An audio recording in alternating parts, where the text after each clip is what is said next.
Halo email commerce, pernah nggak sih kamu penasaran gimana caranya grafis 3D yang keren di dalam game bisa muncul di layar komputer? Nah, di balik visual ciamik itu, ada dua teknologi utama yang pasti bakal kamu temui, OpenGL dan DirectX. Banyak mahasiswa pemula yang bingung, dua-duanya mirip, bedanya apa? Atau harus belajar yang mana dulu sih buat tugas kuliah atau proyek? Kalau salah pilih jalur di awal, waktu kamu bisa habis buat memahami konsep yang gak cocok sama tujuanmu. Yuk kita bahas bedanya secara sederhana.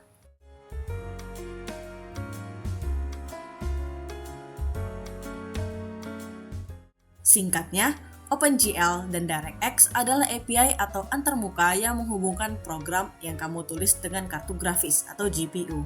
Ibarat GPU itu mesin mobil. Nah, OpenGL dan DirectX ini adalah dua jenis setir dan pedal yang berbeda. Tujuannya sama-sama bikin mobil jalan, tapi cara pakainya beda. OpenGL atau Open Graphics Library, API grafis terbuka yang dikelola oleh Khronos Group. Keunggulannya adalah ia bisa berjalan di berbagai sistem operasi. Sedangkan DirectX, kumpulan API eksklusif milik Microsoft, di dalamnya ada Direct 3D yang khusus menangani grafis 3D dan sangat terintegrasi dengan Windows. Untuk memudahkan kamu melihat perbedaannya, mari kita cek tabel komparasi berikut ini.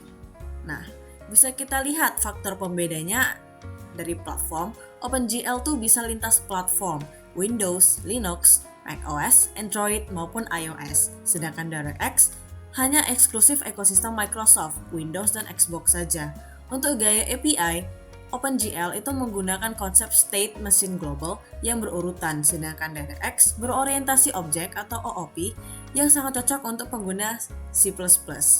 Untuk kurva belajar, OpenGL tuh lebih landai, mudah dicoba pemula, dan komunitasnya luas. Sedangkan DirectX lebih curam di awal karena butuh pemahaman Windows API. Update dan industri.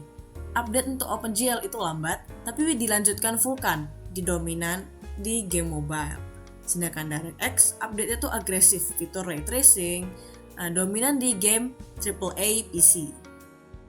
Lalu, buat kamu yang lagi kuliah atau ngerjain proyek, harus pilih yang mana?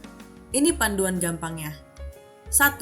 Pilih DirectX kalau target utama kamu adalah bikin game PC, Windows, dan grafis tinggi, atau ingin mendalami arsitektur game modern di industri AAA. 2. Pilih OpenGL kalau kamu ingin aplikasi atau game grafismu bisa jalan di banyak OS, termasuk Android, iOS, atau bahkan dijalankan di web via WebGL. 3. Untuk tugas kuliah dasar atau sekedar eksplorasi ringan, OpenGL biasanya lebih disarankan karena dokumentasi pemula dan library tambahannya seperti GLFW sangat banyak. Nah, buat email commerce yang masih di semester awal, memahami fundamental ini penting banget nih sebagai fondasi karir masa depan, entah sebagai game developer atau graphics programmer.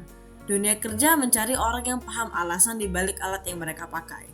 Jadi, jangan takut buat mencoba. Pilih salah satu yang paling cocok sama proyek kecil kamu saat ini dan nikmati proses belajarnya. Sampai jumpa di konten edukasi emailcom berikutnya. Tetap semangat berkarya dan jadilah generasi teknologi yang terarah. Dadah!